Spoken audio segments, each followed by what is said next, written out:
Everyone to our first in-person Vision Zero Task Force meeting, our third quarter for the year. Our let's see, do we have slide advancing here? All right, there's our agenda. All right, as you can see, our agenda today, not a whole lot of items, but each of them is going to take a fair amount of time. Hopefully we can get through all of them. We noticed that we put up our Wi-Fi on there during that speed setting exercise. You'll have need to access that. So if you brought your laptop, go ahead and log into that. We are expecting a special guest in a little while, but in the meantime, I think maybe we'll just go ahead and leap into our agenda. So I'm going to let Laura come up here and get started on our road safety audit program. Hey, hi, everybody. Thank you for joining us in person. It's exciting to see you all here in the office.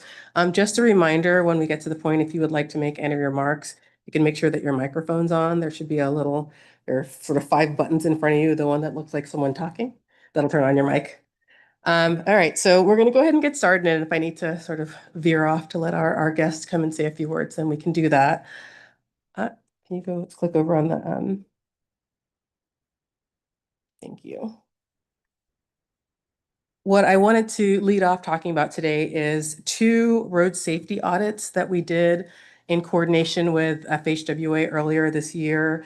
This was through their Ped and Bike Focused Approach to Safety team. They have a number of sort of focus areas throughout the country.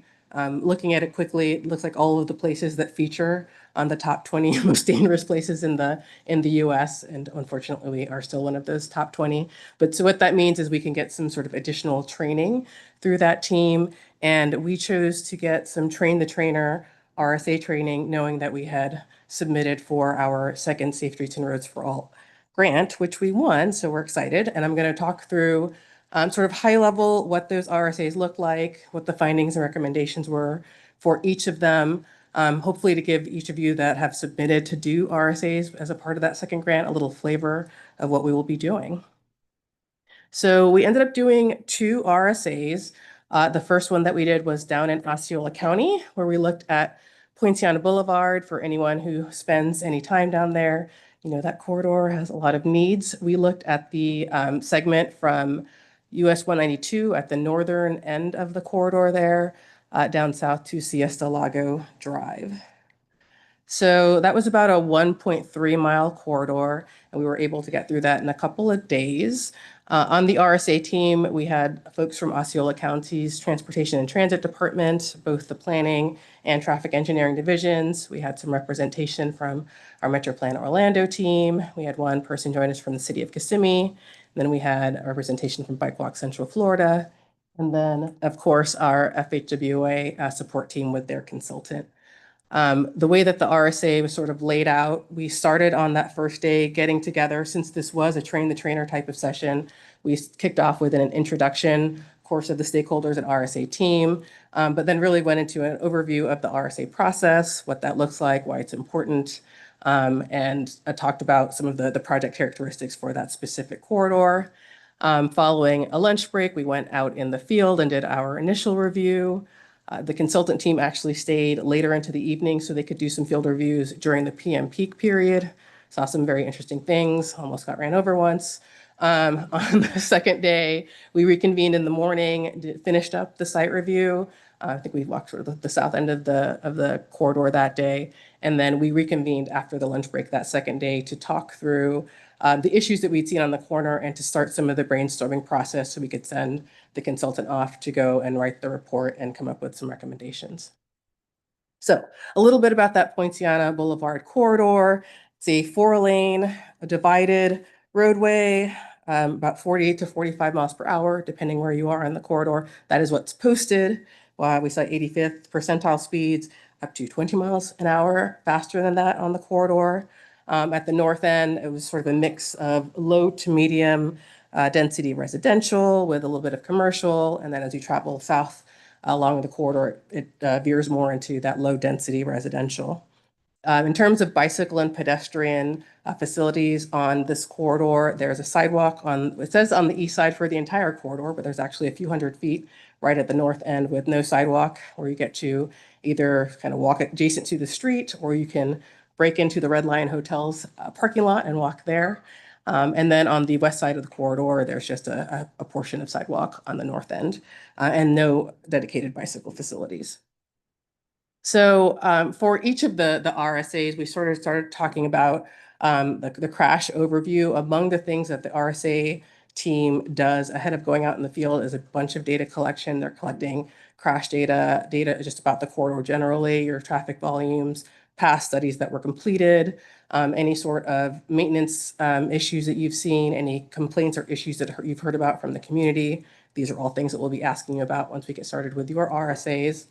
And when you come to that initial meeting, you sort of talk about what you have learned based on all the data collection. And for this corridor, we saw that we had sort of three major crash hotspots, obviously with that one at the north end at US 192 being our biggest crash hotspot. And then we had some others further down the corridor at Pam Road, and then down at the bottom end of that.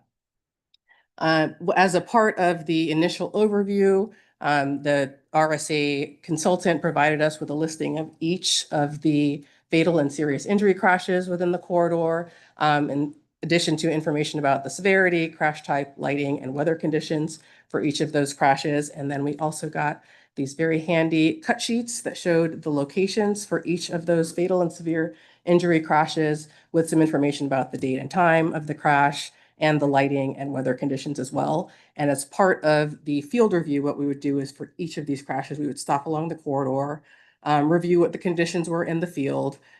Within our packets, we had crash report narratives for each of those crashes, and we would talk through those and what we thought some of the contributing factors were. And then we had a list of prompts that we would go through. Now, I'm going to pause because I saw that our guest has joined us. So I'm going to let Mike go ahead and introduce him, and I'll be back to finish my thought. Well, you can go ahead. You I sure? already checked, yeah. You can go ahead. and finish. Okay, I have leeway to go finish. So we would go through a series of prompt lists that looked a little bit like this. And we would talk through everything that we could talk about within each of those locations, from the physical environment and infrastructure that was surrounding us that we may need to change, traffic control devices, the current status, what was up to standards, what wasn't, and then what we were seeing in terms of the operations interactions at the conflict points where we were. Now, for this corridor and for each of the corridors, we would talk about what are some of the existing positive safety features that are out there right now along this corridor. Some of the positives that we could find was there was sufficient lighting. There was a landscape median along a lot of the corridor that did allow for some crossing opportunities where there were some difficulties with crossing, and that there was PED recall and PED timing specifically at that signalized intersection at Poinciana Boulevard. But as you can imagine, there were a lot of issues.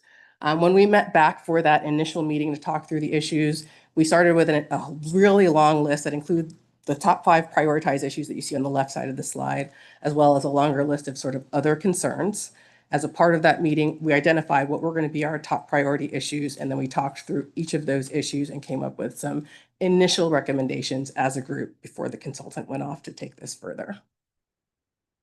So as we were talking through what those improvements could look like, some of the guidelines that we used to guide that discussion was make sure, A, they're constructive and realistic, something that in theory could maybe be paid for at some point.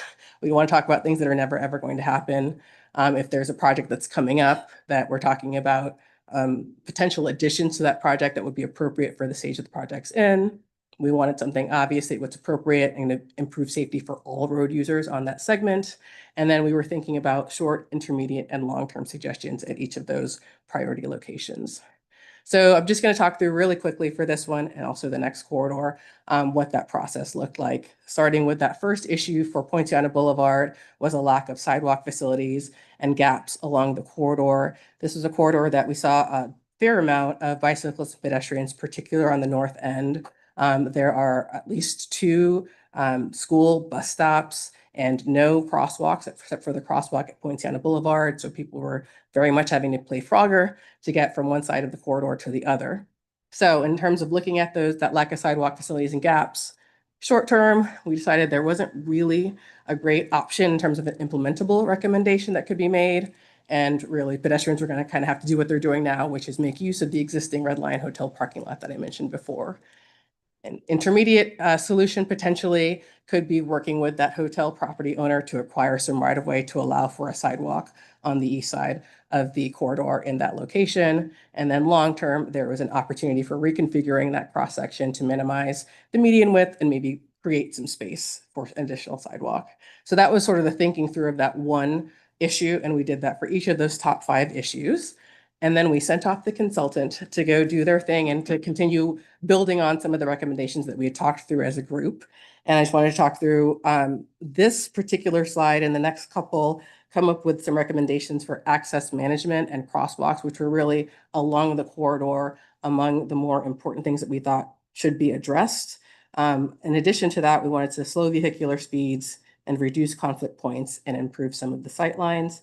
So for Poinciana Boulevard, and for university as well, we ended up with these cut sheets that along the corridor just has some recommendations from an access management perspective. Here we talked about closing some of the right in, right out openings, some median closures, adding some roundabouts, adding some crosswalks, all in service of, again, reducing those conflict points and reducing our vehicular speeds. Moving south through the corridor, had some additional access management recommendations, more median closures, adding another roundabout at Pam, and then some transit stop improvements there at Siesta Lago Drive.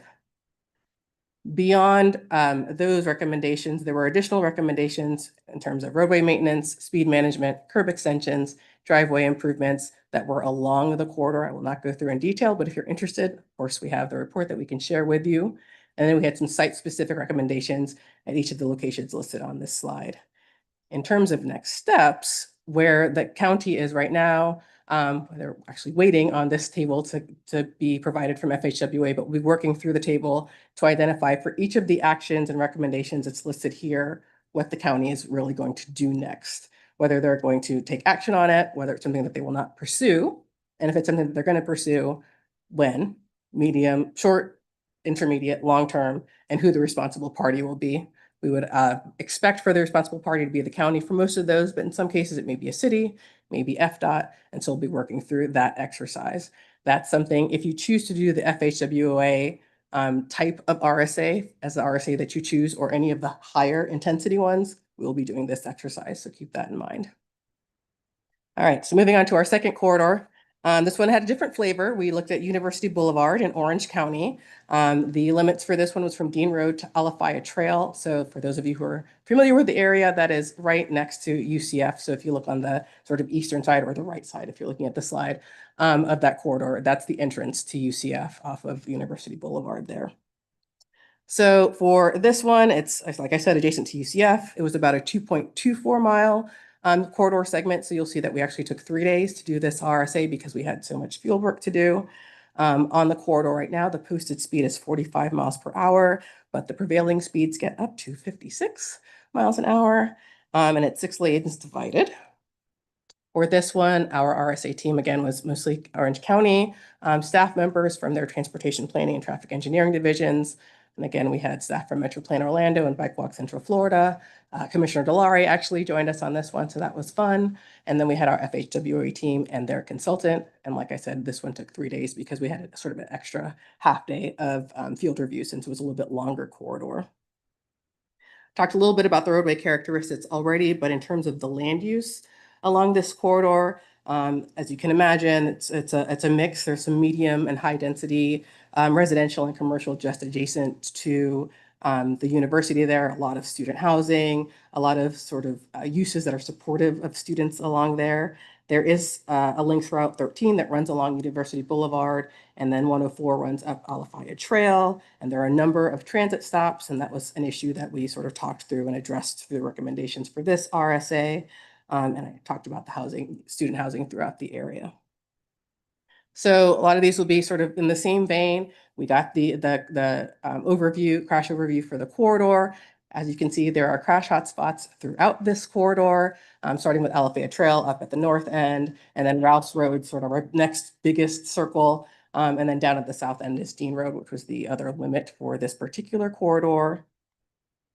Once again, we got these nifty cut sheets where we walked through each of the fatal and severe injury crashes and talked about what was happening there. If you sort of look at this one as compared to the other cut sheet that I shared, also a lot of pedestrian activity, but much, much more bicycle activity along this corridor to be expected with this number of students. Now they have been doing a lot of work in terms of trying to make this corridor safer already. Orange County has, so shout out to them for that. They've already reduced lane widths along University Boulevard, which has allowed for them to increase the center median where it's present to make it wide enough for to make room for a pedestrian refuge. There are sidewalks already in place along both sides. They've implemented a new PHB about a year ago at Turbine Drive, which makes it a two-stage crossing. So that's very helpful for students trying to cross. There are red light cameras along the way. There was a speed feedback sign that was not actually working when we passed by, but a good thought. And there's good connection between the parcel access and the side streets. The overarching roadway safety concerns that we saw here, I'll just sort of talk about the priority ones. Were high overall corridor speed, as I mentioned, it was at least the prevailing speed is about 12 miles an hour over the speed limit. There is a lack of mid-block and marked crossings, given the volume of pedestrians and bicyclists that are on that corridor daily.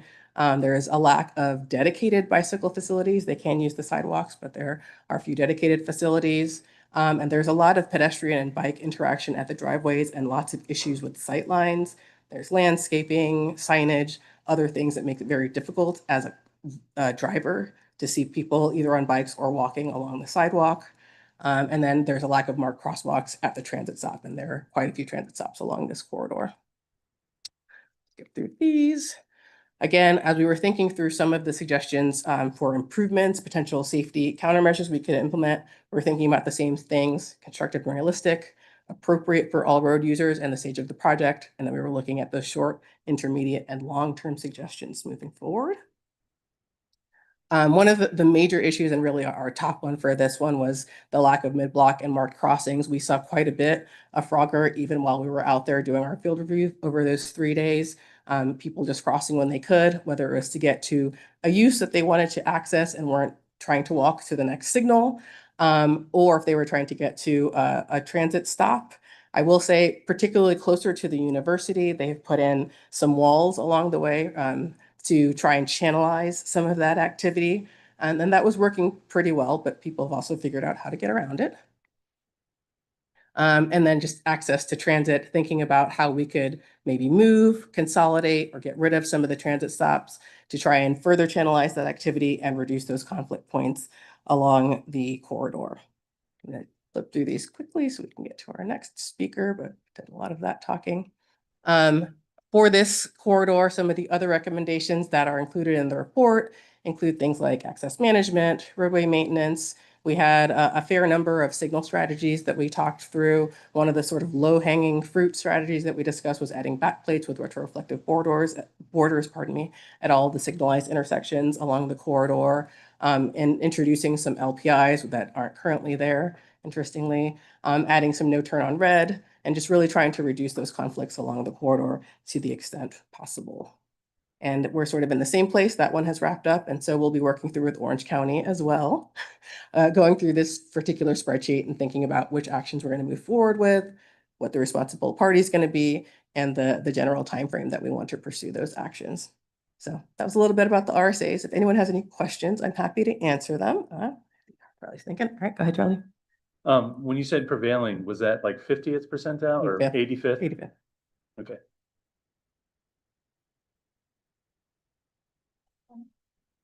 You mentioned removing vegetation and plants. Are they, I guess you're removing shrubs and trees or just shrubs? Or if it's just shrubs, is there an opportunity to plant back taller trees that still provide the landscaping and the urban canopy with the sightline? That's an excellent question. That would be one for Orange County because I'm not sure what their plan is, but we talked through both of those. I'm not sure the direction that they're going to take.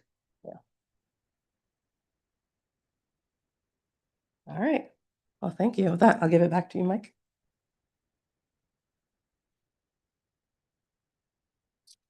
All right. Thank you, Laura. And a little break from our program here this afternoon. We're delighted to welcome Representative Maxwell Alejandro Frost, who represents Central Florida's 10th Congressional District. We've heard he's a big fan of Vision Zero and safety in general. Representative Frost is in his second term, having been elected in 2022 as the first Gen Z member of Congress, infamously. Just learned that Congressman Frost has recently been named to the House Committee on Transportation and Infrastructure. It's been quite a few years since Central Florida's had a representative on that, so we're happy to see that.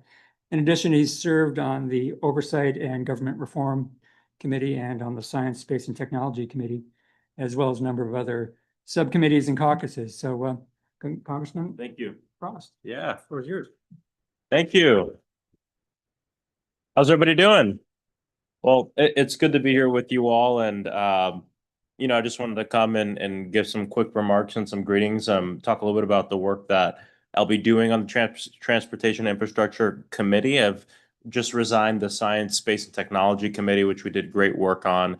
But to be honest, since I got to Congress, it's been my goal really to get on TNI since the beginning. It's been a little difficult with the way the slots work and being in the minority. But we had an opening come up. I felt that we had the best case to make in Congress for why I should sit on that committee, given a lot of the work going on in Central Florida.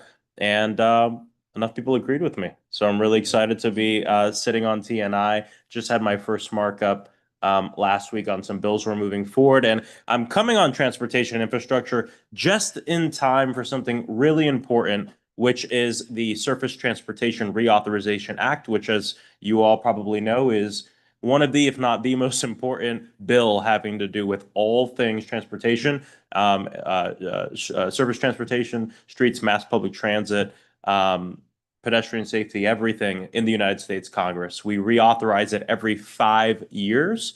And I was a little bummed when I didn't get on this committee at the beginning of this term because I thought I'd miss out on this reauthorization, but the opening happened.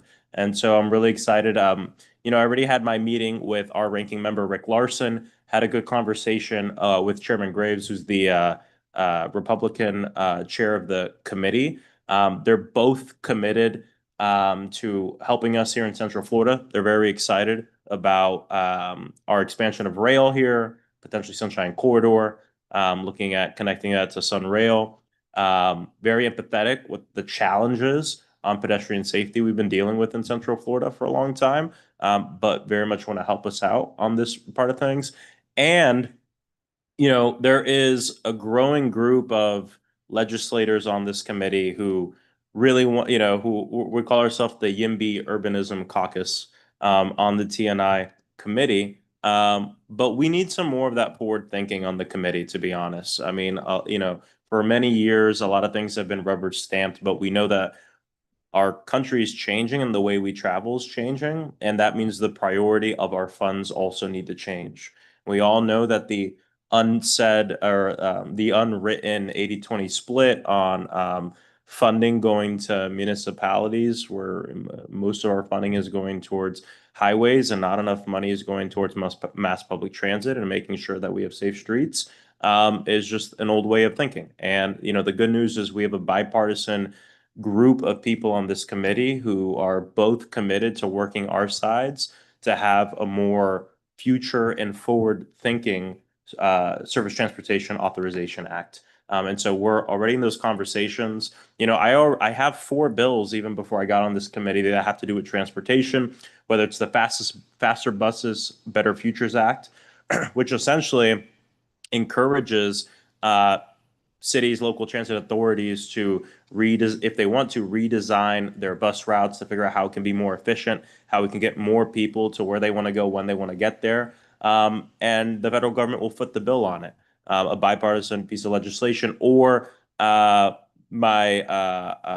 bill, Transit Bus Affordability Act, which really would look at why buses are so expensive. And we're really happy that the GAO is actually, I didn't even have to pass the bill. The GAO is going to do the study and provide the recommendations on that. We have bipartisan support on that bill as well. So I'm just really excited about this work on TNI. And I think Central Florida is we're in this moment where we're kind of showcasing what it means to grow quickly, but also figure out how we're going to allocate resources to keep people safe, pedestrians safe, but also move people around. And that's something that's really important to me. As I knock doors in my district all the time. We do year-round organizing. The top issues that come up are housing and transportation is right there, either number two or number three. And it's also something we need to do for our economy here in Central Florida too. For people who don't know, before Congress, I worked in politics, but I also worked on big events. I used to work at this little festival called Coachella.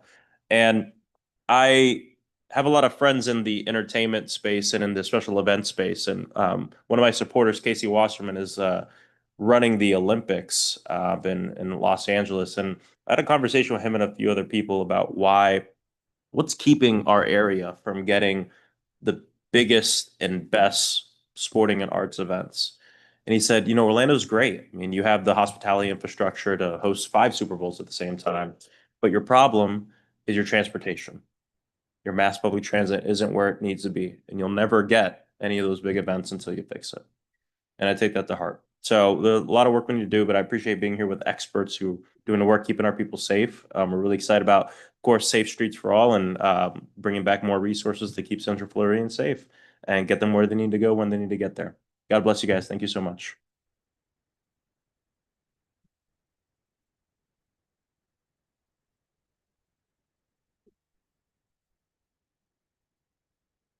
All right, well, thank you, Congressman.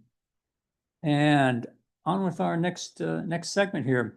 I'm going to kick this off and then Adriana is going to handle the bulk of it.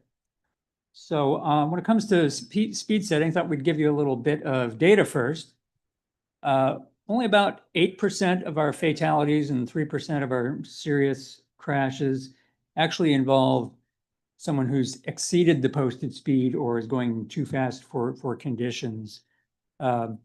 So it's more than obviously just the enforcement side and the quote speeding side, but also speed in general. So when we look at those crashes by posted speed, and we see that 45 mile per hour zone being responsible for the lion's share. Of course, this is not normalized in any way. This is just the percent of the total numbers. When we look at it by centerline mile, there's where you see the better representation. Still doesn't account for exposure, but gets closer to a better metric on the overall impact of speed. Also, when we look at non-motorists, once again, those higher speed roads, we see an overrepresentation on those users, again, especially on the 45 mile an hour. So how we get these higher speed roads calmed down a little bit is our big challenge. So I'm going to hand over to Adriana, who's going to walk you through the process. Thank you, Mike. Good afternoon, everyone. We are going to go over some of the guidelines we have for speed limit setting.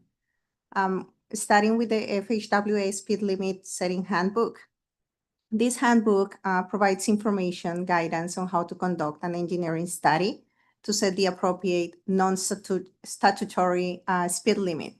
So this is based on roadway environment and characteristics, also the geographic context, the crash experience. So basically, what is the crash history, particularly for fatalities and serious injuries, and the speed distribution of free-flowing vehicles, as well as any findings and recommendations from past studies that identify trends in operating speeds. This handbook basis of the MUTCD requirements for setting the non-statutory speed limits, how they need to be established. So these are through a formal engineering study that accounts for changes in the roadway context and land use, also any changes in the roadway patterns and volumes, any changes in roadway geometry, also accounts for safety concerns identified again in the crash history, but also any type of safety study or any safety audit conducted in the specific corridor. Also accounting for any construction or modification to the facilities, particularly multimodal facilities, and access management. The FHWA speed limit setting handbook identifies target speed as the highest desired operating speed given land use context, multimodal activity, and the movement of vehicles. There are some recommendations to also take into account the target speed policy of the jurisdiction where the roadway is in, if they have already set a target speed on the roadway, or for the combination of the functional and context classification for that corridor. And also outreach. Through the outreach, it can be possible to identify any conditions that the engineering study didn't uncover. Also, it is a good opportunity to share the findings and recommendations with the affected jurisdictions and the public, the community along the corridor. And also getting some input from agencies such as law enforcement and the city or county traffic engineers to get their perspective on the recommendation.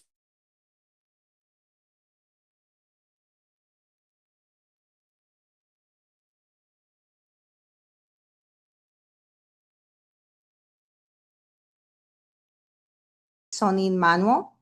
This manual provides guidelines and recommendations on the procedure to establish uniform speed zones. In Florida, there is a requirement that there is an engineering and traffic investigation to be conducted if there is a change in the speed limit for the speed zone, for a corridor within a speed zone. The manual identifies target speed as the highest speed at which the vehicle should operate in a specific context. So it takes into account multimodal activity and to provide a safe environment for all users. In the speed zoning manual, there are a number of zones that are identified. And these also includes a typical speed range for those zones, and there are examples on the scenarios that apply for those zones. So there are standard zones that are more urban arterials that are mostly based on the 85th percentile. There are also school speed zones, subdivision streets. So there is a number of zones that provide guidance on what is the typical speed for those corridors. And in the manual, there is also a reference to looking at the steps that are described in the FDOT context classification guide to determine the target speed. So in the context classification guide, there are a number of steps, including determining the consistency with the Florida Design Manual, identifying the starting point for the target speed based on the context classification. So as you see in the screen for the more rural settings, the guidance is to start at the high end of the design speed range and justify the reduction based on the context of the corridor, based on land uses, based on the needs of the corridor. And then for the more, the land use, the context classification that are more towards the urban areas, the guidance is to start at the low end of the design speed range and justify the increase. This is based again in the identification of project needs. So who are the intended users is one of the questions to be asked. what are the potential safety challenges of this corridor, and if there are any special population groups along the corridor to be served by this facility. Then there is also a recommendation to document the target speed efforts in the FDOT roadway characteristics inventory, because if there are any future projects that are along this corridor, it is important to have that record of the all the analysis behind the speed limit that was set for this corridor. And the last step is to review potential countermeasures and design speed. So looking at some of these potential speed management treatments or strategies to make sure that the corridor achieves the target speed, not only through design, but also through some of these countermeasures that help drivers self-regulate the speed, not only through enforcement. And lastly, there are, going back to the FHWA speed limit setting handbook, there are a couple of expert system tools that are highlighted there. These are available to supplement the decision-making in identifying a recommended speed limit. These were developed by expert panels, and they consider a variety of data that is pertinent to the decision to adjust the posted speed limit. However, the recommendation from these tools is, again, just a supplement information, just supplemental information, and it needs to be evaluated against the findings of an overall engineering study and the local roadway context. These tools account for a number of factors. However, they do not include some other important factors that an engineering study will consider. So as part of our activity today, you have a handout. We are going to form two groups. You don't necessarily need to move around, but we're gonna kind of split the room. Group one, this side, you're gonna be using the first tool, the US Limits 2. That's a web-based tool. There is some information as part of your handout on the inputs that are to be used for this tool. They're very simple inputs. All of them are there in the table, and that will give you suggested posted speed for that corridor. It will also give you some important notes, some considerations.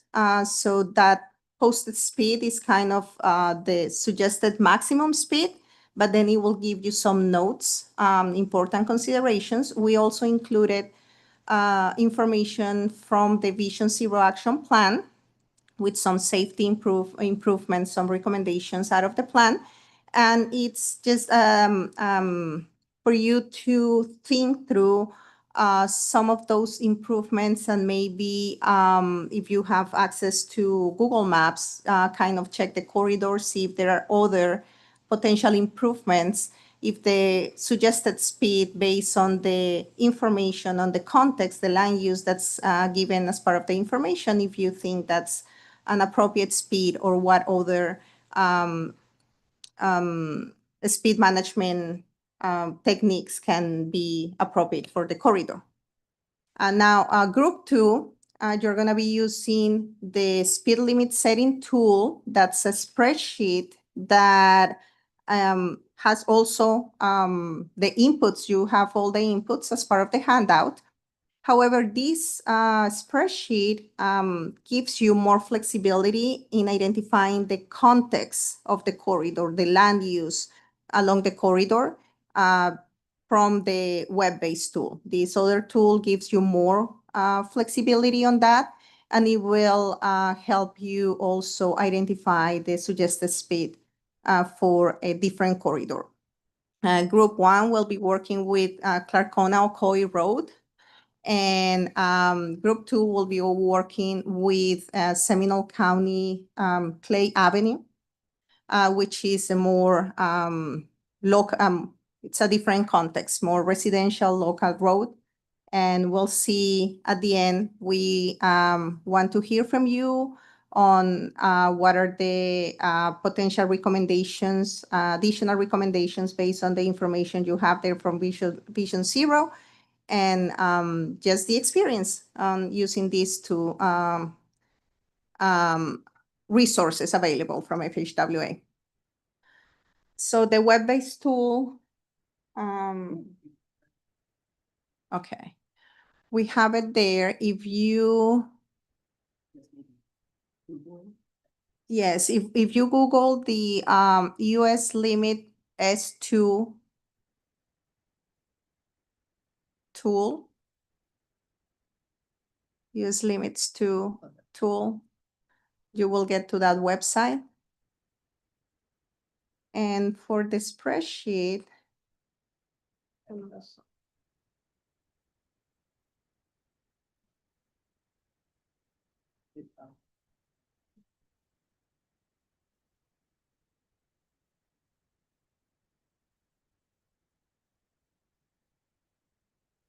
so for the spreadsheet, if you go, if you also searched posted speed limit setting procedure and tool, that title there. Can I scroll? Scroll there.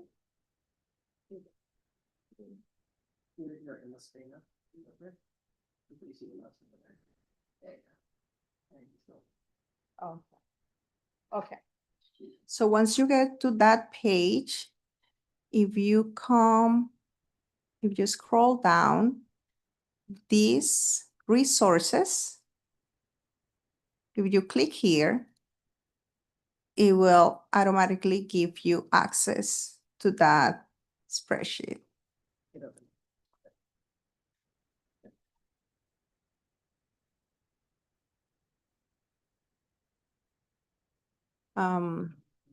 Yes, that's the spreadsheet.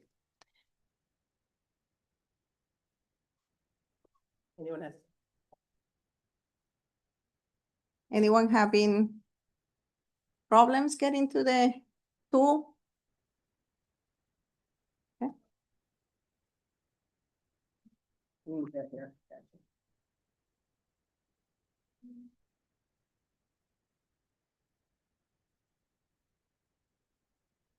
Which one are you looking for?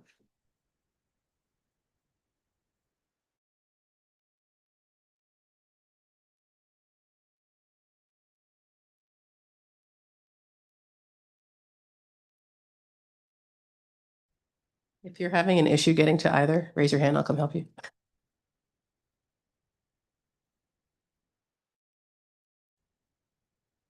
How long do you want to give them to play? 10 minutes?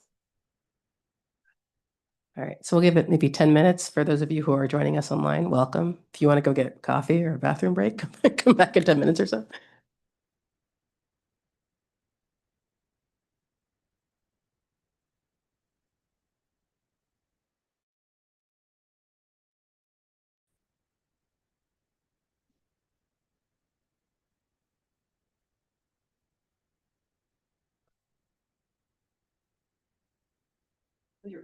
Go around the next page. You're doing. Speak outside. I'm doing the school limit. I'm doing the US limit.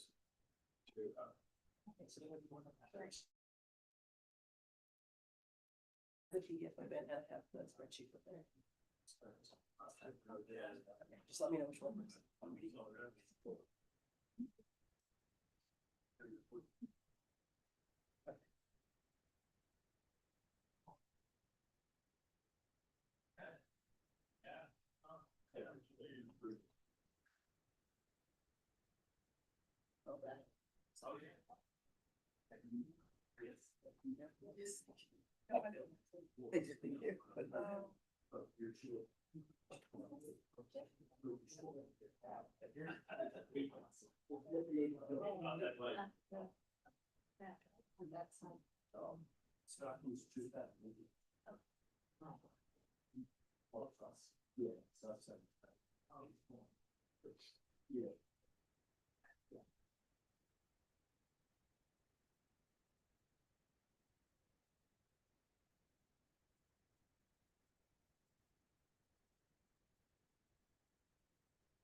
5-minute warning.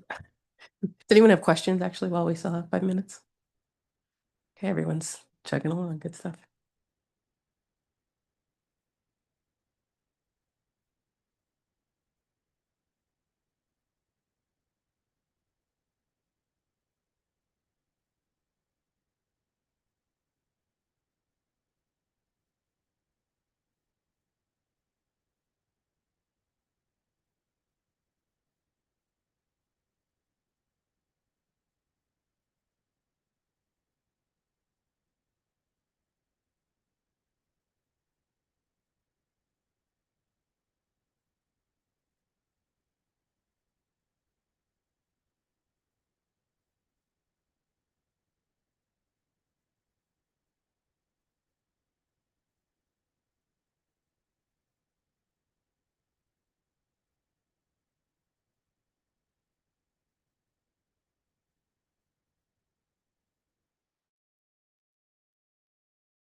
Okay. So it's about time to wrap up the activity. Is is everyone done?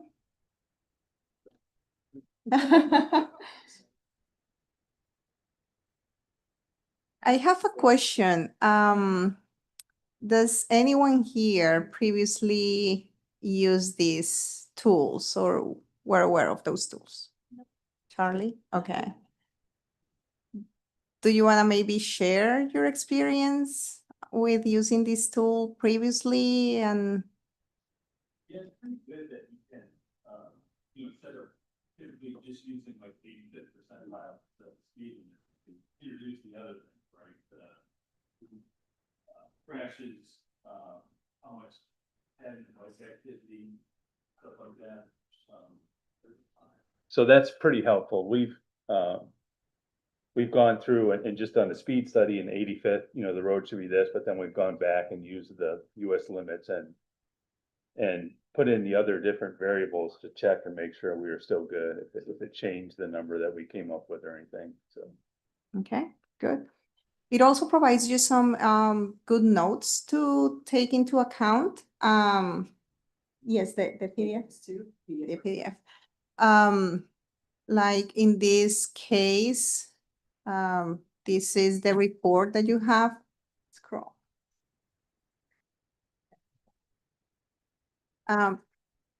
So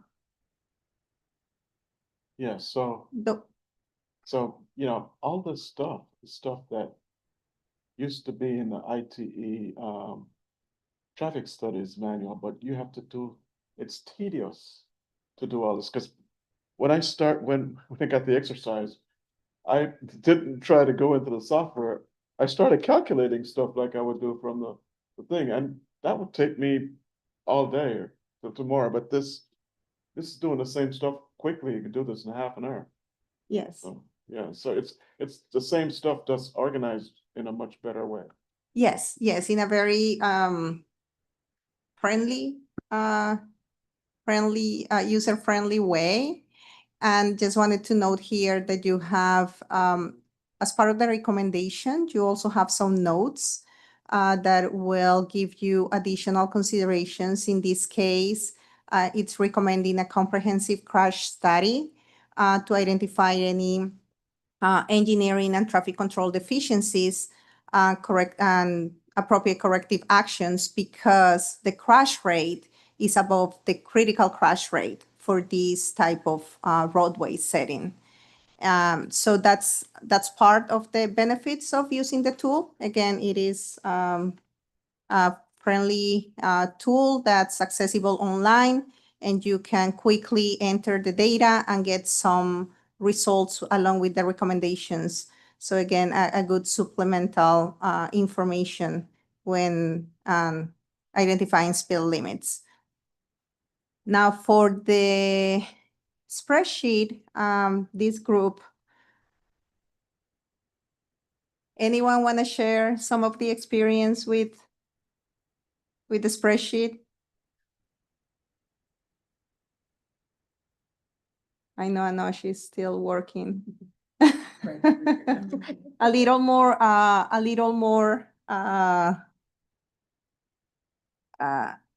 you need a little more time with the spreadsheet. It's a little more detailed in terms of, with the spreadsheet, you first need to go and identify the type of group, because it determines the suggested speed limit based on the group.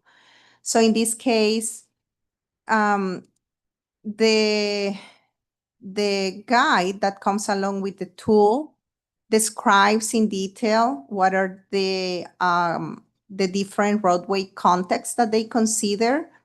Again, this is developed by a panel of experts that they're not necessarily based in Florida, so their context is a little different when we think about our Florida roadways. In reading through the specific guidelines, this corridor is more a rural town based on their descriptions. And that's why we get the full access. When you identify the speed limit setting group, then that's the next step is to work in the specific tab for that speed limit setting group. In this case, using the full access, the recommendation for that corridor is a speed limit of 30 miles per hour.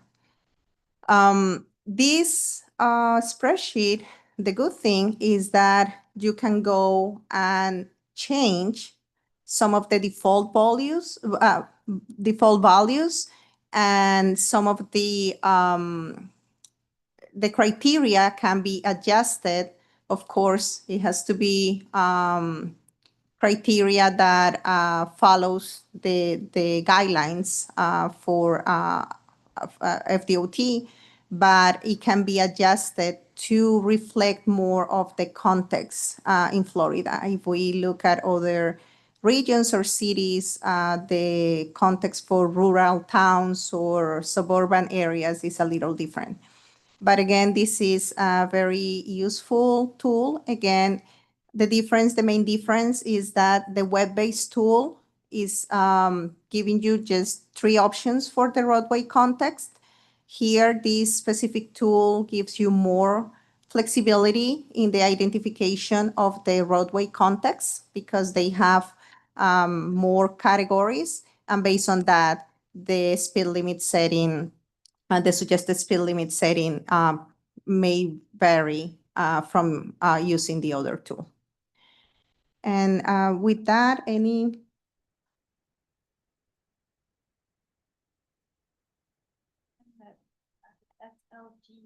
SLSG identification.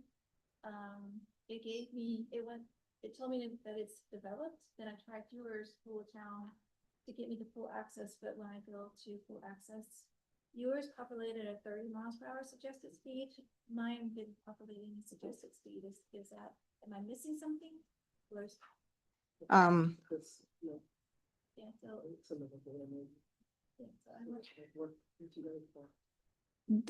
The color coding is giving you here what is the data that's required. There is data that's optional, but there is data that's required. So the one in aqua and denim color, those are required fields. And then the other ones are optional. So, and this one also, again, inputs related to crash data, site characteristics, and speed data. And it varies depending on the context of the roadway. If you select undeveloped, developed, or limit access, you will get different suggestions based on the inputs that you enter.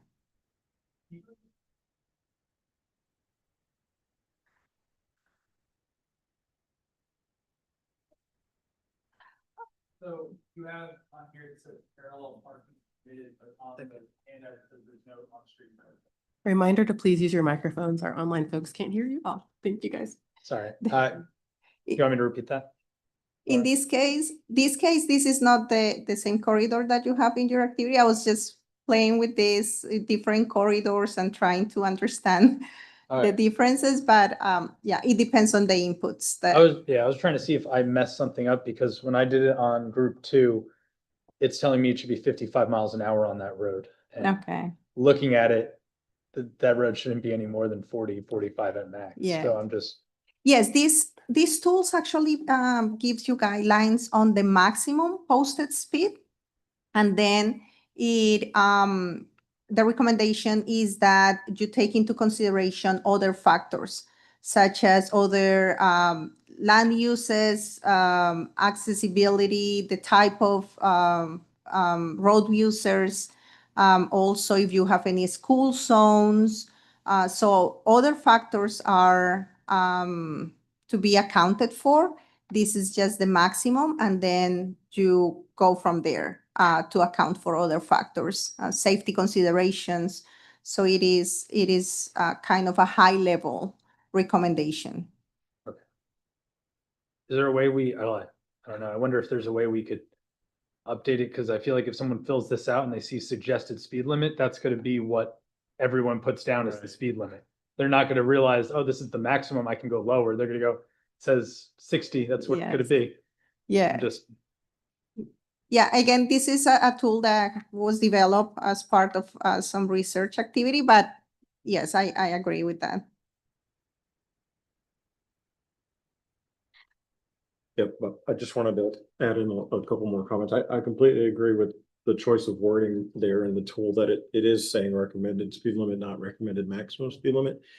In the group one example, assuming I did this correctly, we've got a posted 45 with a statutory limit of 55 and the results are 50. I have a couple just comments. Well, one primarily with regard to how you're entering information about pedestrian and cycle traffic.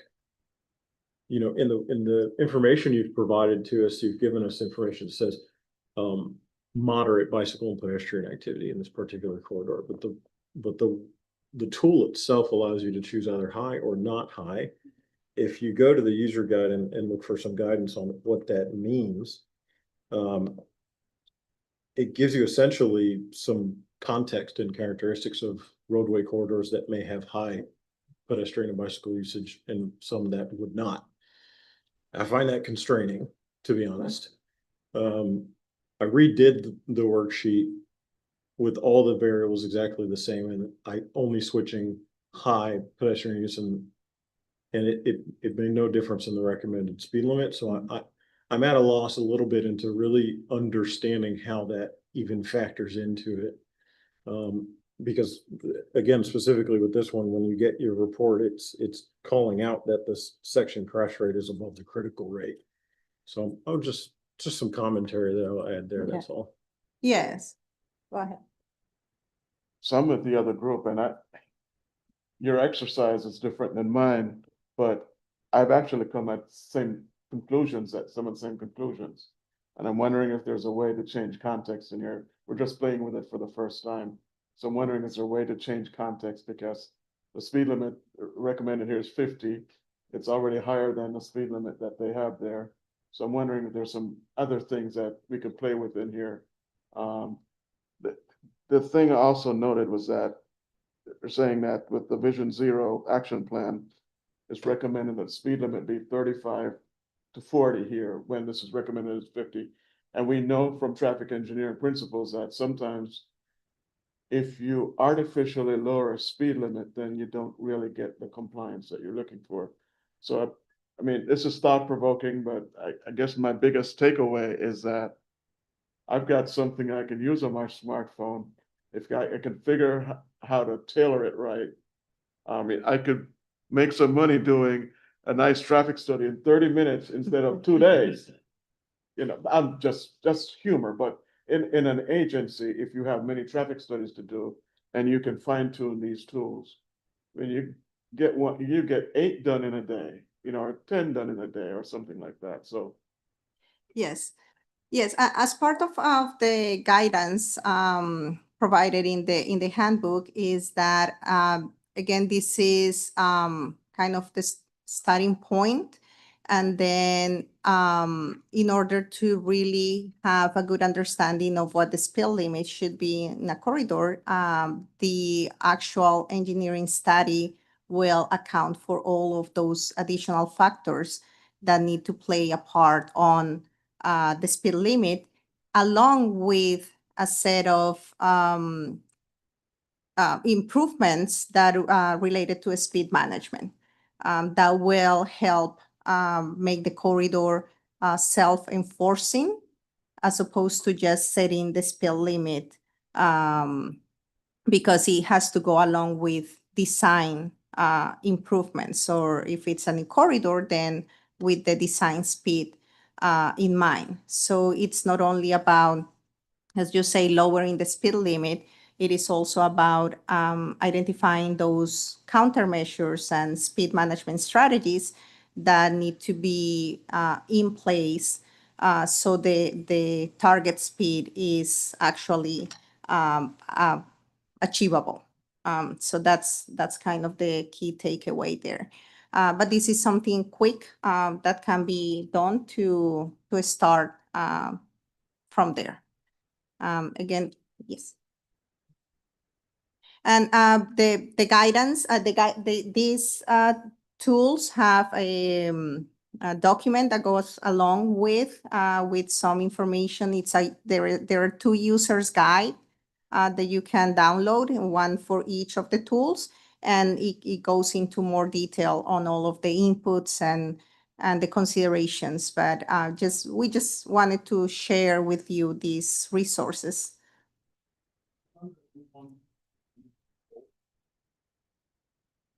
The other one, yes, we use it, but again, if we go back to the web tool. The limitation with that, the US limits. The main limitation with this web-based tool that I found is that this, in the route type, you have 3 options. So it's the limited access, road section in undeveloped area, and road section in developed area. So it's very constrained in. But if you go further in, as you go Yes, through, in the then it next allows one. you to refine it To later on. refine it a Yeah. little more. Yes. And what we found with the spreadsheet is that you have more options to really provide a better context of the roadway. Yes, we got a higher speed recommendation out of the web-based tool. And again, I think it's because of that limitation, because that roadway that we were looking at in Seminole County is a very, it's a local roadway, much in a suburban area. So there is not option here to really go into that detail. But it is a good reference to what I found useful again about this tool is that it provides you with those notes that is telling you this one, the crash rates here are much higher, and it's suggested to really go into much detail on the crash trends on this corridor. So that's a good, it's pointing you to a good next step to really look into the adequate speed for this corridor.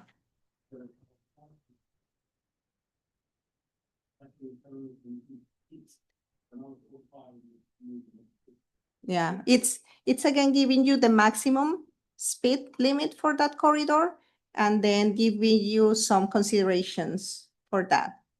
But yeah, So I would interpret it, like Mhm. she just said, like that's the maximum. Because Right. it's just getting you in the ballpark.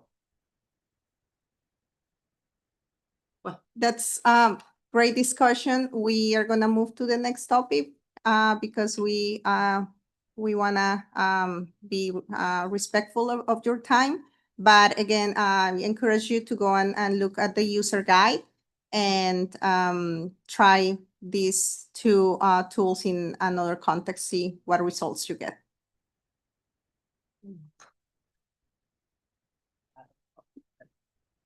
Okay, great discussion. Thanks, everybody. I'm going to move quickly because I really want Kelly to have a chance to do his member spotlight and share some of the cool things that are happening in Castleberry. But before that, I wanted to just really quickly touch bases to remind everyone that we are starting our annual reporting update for the regional plan, and we're going to be working with all of you to get that done. Many of you have already seen this slide. So among the things that we'll be doing as a part of the annual reporting and progress monitoring is we're in the process right now of pulling in the years 2023 and 2024 crash data into our crash database. We're going to be reviewing that data along with some other data sources to look at how crash trends have been changing within the region over the last few years, and specifically over the last year since we adopted the plan. We will be looking at all of the actions and strategies that were identified in our regional plan and reporting out on our progress on those, but also providing an overview of where you all are on your plans. We'll be reporting out on the performance measures that are on the right side of the slide in very tiny text. We'll be pulling all of the data for those, and year over year in our annual reports, we'll be reporting out on those and then starting to think about our lessons learned and our next steps and some of the updates we might want to make when it's time to do that major update for the action plan. So we'll be reaching out to you as we do this and asking about a whole slew of things that are listed on this slide. So taking this time now to hopefully get you started thinking about those so when we call you, you're not too surprised. So among the things that we'll be asking about, are there any projects or safety initiatives that you've implemented since you adopted your plan that you plan to hopefully highlight in your annual reports and that we might want to highlight in the regional plan? We'll be following up with you on the actions, just where you are in terms of progress on each of the actions in your plan. I have a handy spreadsheet that may help with that. For a few of the plans, there was also some missing information that we'll be sort of following back up with you. When I say missing information, this is information for it to be a technically accepted plan that can move you forward to be able to pursue implementation funding. For the most part, some of the missing information is things like the timing, like how they're time bound, each action, whether it's near term, medium term, long term, that sort of thing, and who the other agencies that you might need to coordinate with your other stakeholders. That's left out in a couple plans. So we'll be following up on that. We would like to talk with you about opportunities for collaboration. Our handy spreadsheet will help with that, we hope. And then just talking to you about your lessons learned thus far in terms of what you've been working on, where you're seeing synergy that we can all work together, and we'll start talking through plan next steps. So one of the things that we're going to send out that's been helping us to sort of conceptualize the breadth of all of the actions we've identified in all of our plans. I assume, like all of you, just for nighttime reading, I've been reading through each of the action plans in the region. We have put together actually a memo with an action plan consolidation that really is very focused on sort of the Metro Plan Orlando actions, what's in there, how they interact with some of the other plans. But we also, through that effort, developed a database that has all of the actions for all of the action plans here in the region with some handy search functions. So I'm going to very quickly show you what that looks like. We'll be sending out both this memo and that spreadsheet along with the slide deck and the other things that we usually send out after these meetings so that you can start playing around with these yourselves. So to the right. Yeah. And then just if you can maximize it. Yep.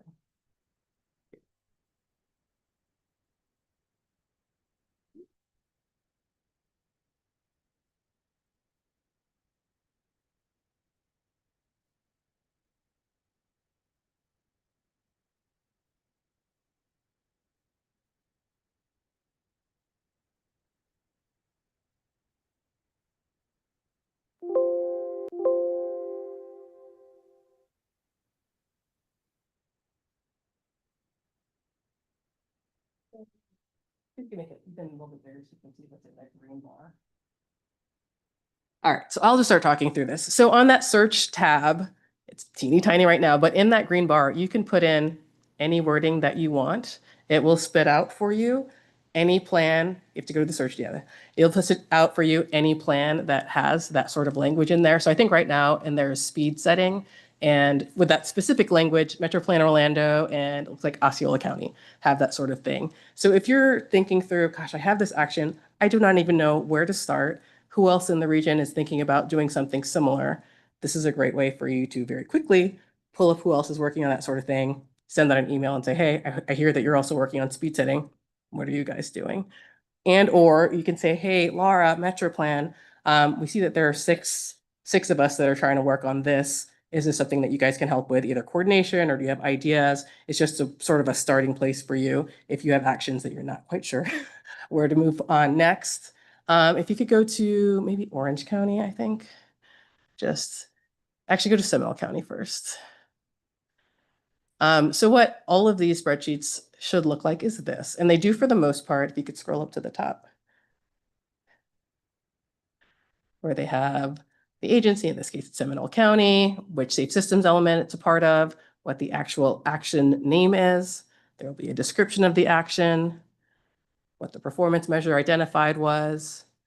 You see the timeline, that near term, intermediate. Now, some of these are missing the timeline, so we'll be following up with you who have some of that information missing to get that filled in. The partners involved is another place where we're sometimes missing some of that information. So we'll follow up with you on that. And then the thing that we don't know the status of most of your actions. So in terms of how we're going to do the outreach, we will likely be starting off with some sort of survey instrument as a way to sort of get a broad feel for where you all are, and then we'll follow up with some follow-up meetings, maybe some batch meetings, so we can have some sort of smaller roundtables to talk through where we all are. So I'm going to leave it there because we are short on time. Are there any questions? I know you're just seeing this and it's super tiny, but if you have any questions, you can always, of course, reach out to us for how to use this spreadsheet. And then, of course, as you start moving forward, thinking about what those actions are that you could use assistance on, we are here for you. All right, gets it back to the, oh, quick one, there you go. There's one that's all plans. There's an all plans tab that has all of the actions. Yeah, that tiny guy. And there's one for each of the jurisdictions individually as well. All right. Thank you for being my lady on the fly. All right, with that, I'm going to turn it over to Kelly. Hey, Kelly.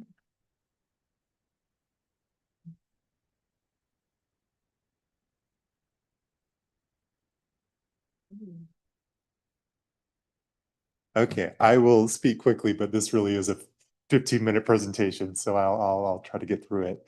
But I wanted to talk a little bit about what Castleberry's been doing for the past few years when it comes to Vision Zero and safety. So for those of you who might not be really familiar with the city, we're about 10 miles north of here, and we have a population of about 30,000, pretty dense, because we're 7.5 square miles. These are some representative photos, sort of your classical suburb, but these are also representative photos. So we have a bunch of stroads. How many of you have heard the term stroad? It's a road trying to connect two major activity centers, but also a street trying to serve all the frontage and land uses. So in Castleberry, the examples are 436, 1792, and 434. And that really makes, as you all know, getting to zero really difficult. But before I talk about our Vision Zero efforts, I want to step back a little bit because we've really been working on safety for a long time in Castleberry, and it's really been interwoven with our Complete Streets policy. So we've had a lot of complete street efforts. So back in 2016, we did our first multimodal transportation master plan. That included our first formal Complete Streets policy that was actually inspired by MetroPlan Orlando, Smart Growth America, and City of Longwood. I stole a lot of language from them. So then in 2019, we revamped that plan a little more. The major improvement was to update that policy. We retitled it the Healthy Community Policy. I'll talk about that in a second. But the biggest thing is our city commission set this new goal. And if you ever hear presentations about Castleberry, you'll hear this one, that we are trying to become the most walkable, rollable, bikeable city in Central Florida. It's not anti-car, it's just trying to move the needle back to a more balanced transportation system. So within our policy, we included some guidelines and tools to try to help achieve that. One of the central tenets that we added was to recognize the influence of the built environment on physical activity levels and its impact on community health. So if you've ever seen Mark Fenton speak before, this is one of his major talking points, and it really inspired this part of our policy. We made it clear that our policy addresses or applies to both public and private development. So it's not just city or public streets, it's everything. And then the idea of that we just talked about, design speed equals posted speed equals target speed. So 6 years ago, that was almost a fringe concept. The FDOT was just adopting it, and we were just getting into it.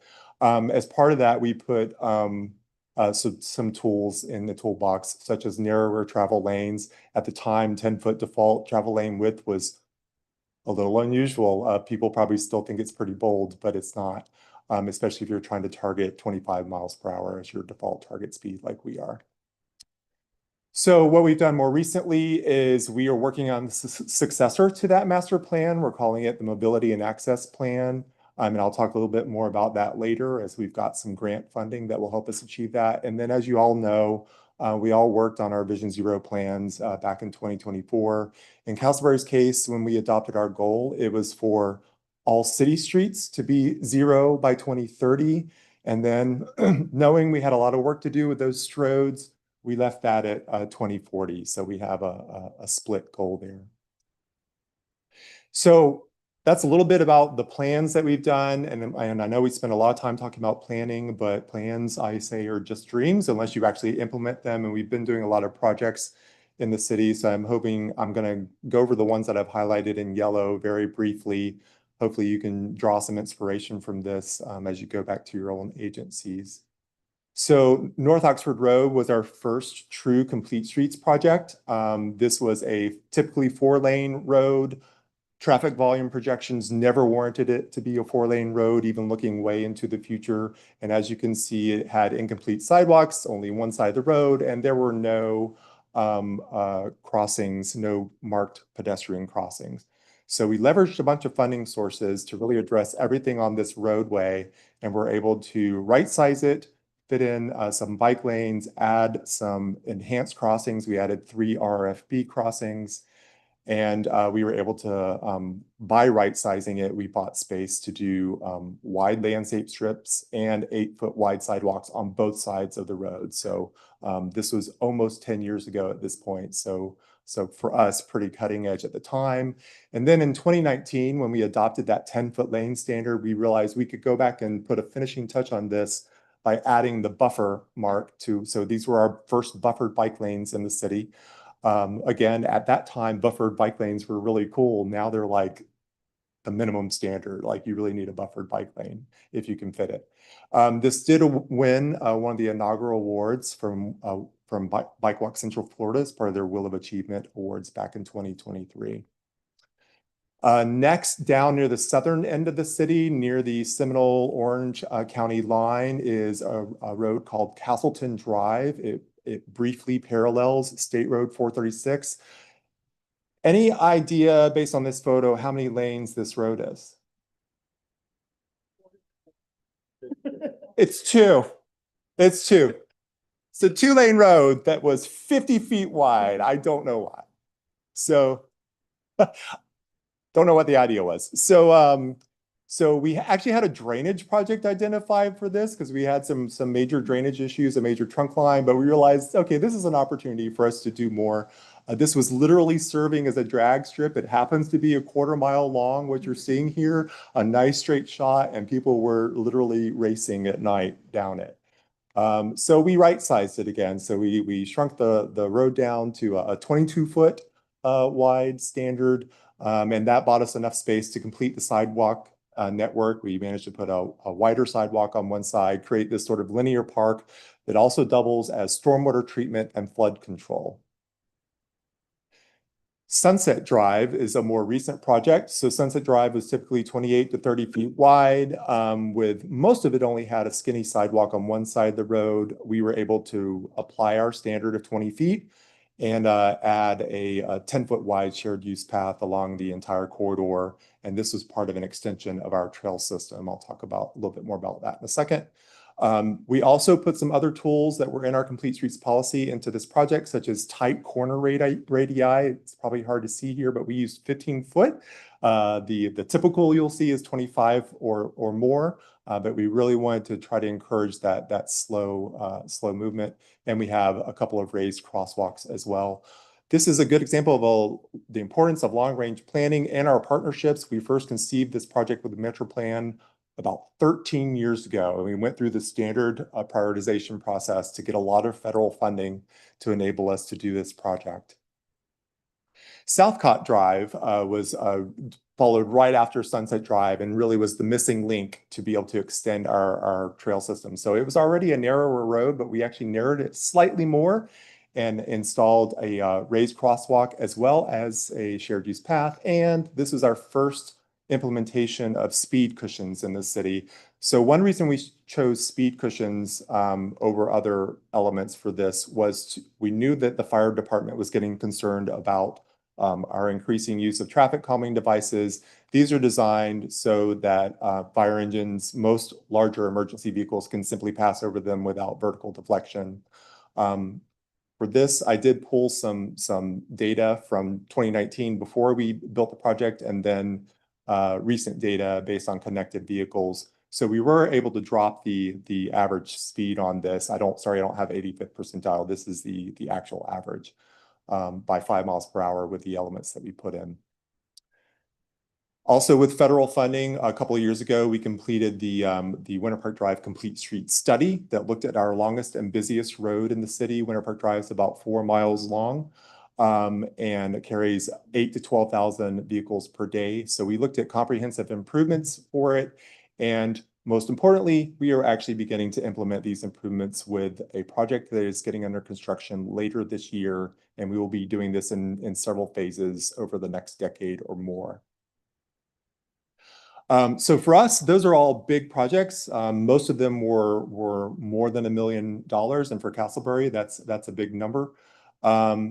One thing that I'm learning more and more about is the value of low-hanging fruit and the value of incremental change. There's a lot you can do with not much money. So one of the lessons in the book Strong Towns, if you haven't read it, I recommend it, is this value of incremental change. Rather than going and trying to transform your entire community at once and make it all brand new, go into your neighborhood, engage the neighborhood, find out what they need, find one small thing that can make that neighborhood better, make that change, and then rinse and repeat. So we've been doing that in Castleberry for the past 8 years or so in the form of walking audits. So I highly encourage the use of walking audits and bike audits when you're planning your transportation projects. This was our very first walking audit that we did as part of Mobility Week back in 2017. This is one of our commissioners at the time pushing a wheelchair that we bought for the purpose of doing this walking audit so we could try to get that perspective.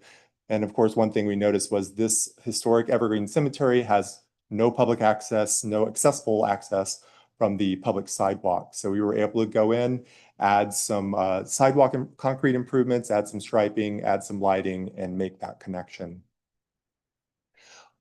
Just this past year, as part of our resurfacing projects, we do a lot of bicycle pedestrian improvements. So we're not just resurfacing our streets, we're going in and looking at crosswalks, sidewalks, curb ramps, of course, you're federally required to do that part. So this is an example of what you see in the background of this photo is actually the city's largest park, Secret Lake Park. And this is the end of a residential street that is right next to that park, but you can't get there from here. You have to walk a quarter mile out of your way if you live at the end of the street. So we saw this opportunity to pop in a new sidewalk, and we also completed the sidewalk network within this adjoining neighborhood to improve connectivity to the park as part of that project. So when you do these things with your paving projects, you're leveraging, those are relatively small improvements, but when you're putting them into a larger bid project, you get some price advantage in doing that. This is also from a recent, the same project actually, where we went to a neighborhood, and this is an example of an over-designed intersection. Why should we just keep repaving this? This is a relatively quiet neighborhood street. It does not need all of this lane configuration. It also completely lacked any crosswalks here. So we tightened that up, and we're in the process of adding striping for adding crosswalks to really improve the connectivity here and make it tighter and more constrained to discourage speeding. And then also part of the same project, Winter Park Drive. So North Winter Park Drive, we just built 2 parks, Castleberry Will Park East, Castleberry Will Park West. If you haven't gone to visit them, I highly recommend it. But they're split between our busiest road. And again, this is a pretty wide road.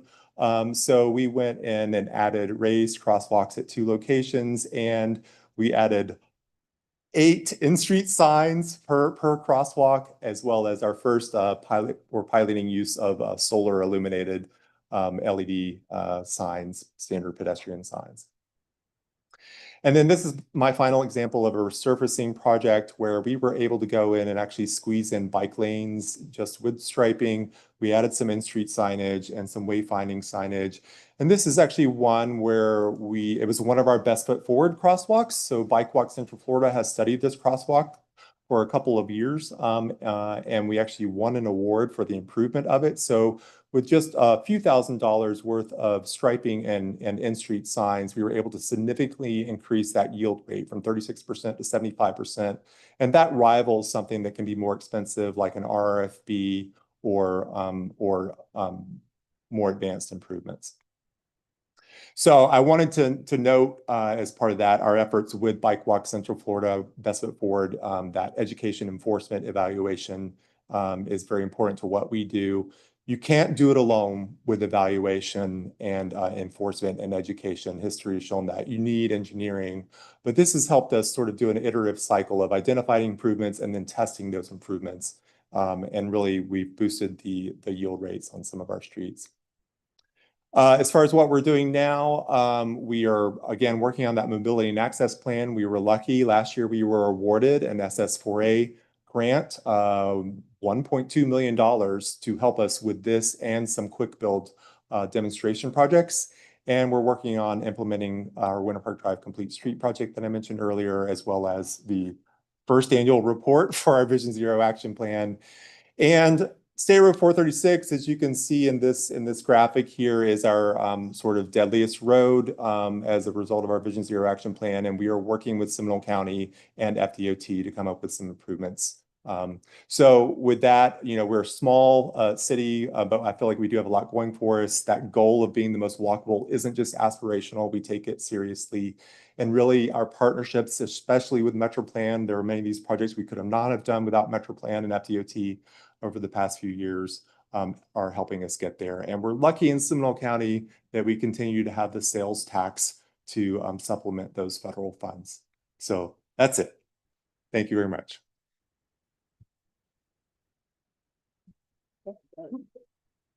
All right, thank you, Kelly. That was fantastic. So I live just north of Castleberry, so I get to see all of these cool projects. If you don't live in that area and you get a chance to drive through, I suggest you do. Thank you all for staying. I know we're running a little over. I vow to get you out of here in the next 5 minutes or so. I did want to address one question that we received online. Thank you, Laura. She asked if staff took a look at the city limits tool by NACDO. We did not, but we will look into that now. Has anyone else used that tool? Sounds like it's another tool for speed setting. All right, well, we will look into it and share our findings somehow. But as we wrap up, I first wanted to just let you know that we have scheduled our next Safety Speaker Series webinar. It's going to be on October 14th during the lunch hour as usual. And this time we're going to be focusing on e-micromobility safety.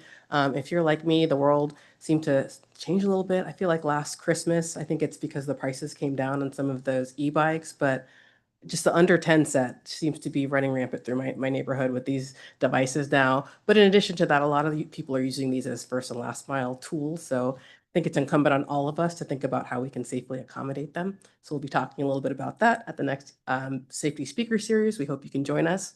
If you cannot, you can always go to our playlist on the MetroPlan Orlando YouTube channel and check them all out after that. Want to put in another pitch for those of you who recall, one of the demonstration projects we did as a part of that first Safe Streets and Roads for All grant was to develop a bike safety program aimed at middle school students. In order for us to effectively deliver that program, we're going to need to have a passel really of instructors. And so we're on the lookout for instructors. If you know of someone who may be interested, please let us know. You can just send us an email. We can do all the follow-up, but this slide has a little bit about what the requirements are. You'll be getting the slide deck as a follow-up for this meeting, so you can take a look at it in more detail and ask any questions you may have. And then just a reminder, next week, a week from today, is our deadline for those of you who may want to request us to come and do an RSA on a corridor on the high injury network in your community, or really any of the high injury networks within the region are eligible. So if you have any questions about what the requirements are, please let us know, but please do try and get those to us by next Tuesday. And with that, I want to open it up if anyone that's left has any comments that they want to share with the group. Yeah, okay, too, okay. 2023, 2020. What about the CTM stuff that you guys bought? Actually, So city, yes, we'll have more on that actually at the next task force meeting. So as a part of our last board meeting a couple weeks ago, I got approval to move forward with Cydian, which is a tool that we're really excited about. I think it's going to be potentially a game changer for many of us. It uses AI machine learning to read the narratives from the crash reports and can help confirm that the things that the officer checked off on the form are actually matching what's in the narrative, allows you to do some additional analysis through their tool. So we're going to probably have someone from their team come out and do an overview of what that tool can do. And then we'll have an actual training beyond that, but that will be something that all of you have access to. So we're excited about that one. So more on that at the next task force meeting.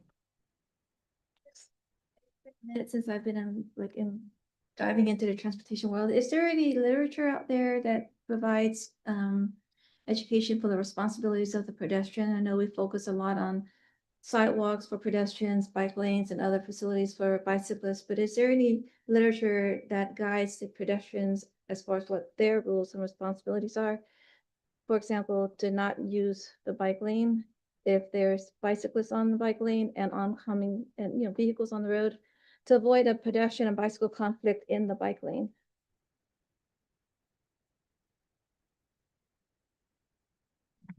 Familiar with any, Yeah, nothing's jumping to mind, but we will noodle on that and try and put that in the packet that goes out with this meeting if we have anything to share. Okay, Yeah. great, thanks.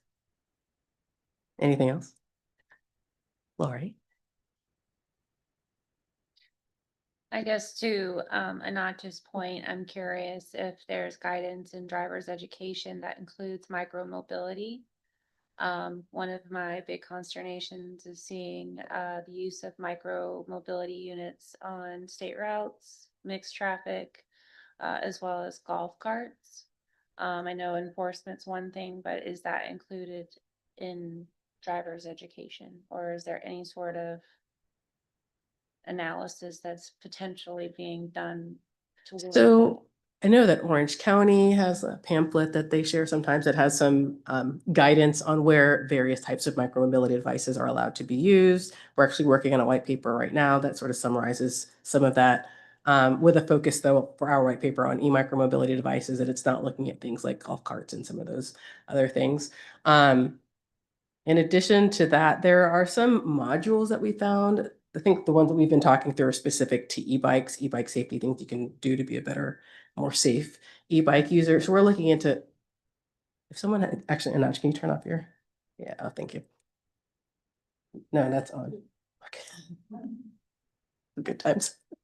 So we're looking into the possibility of being able to provide that sort of regionally. But in terms of something that you can get to, I don't have a great answer for that, but we are working on it.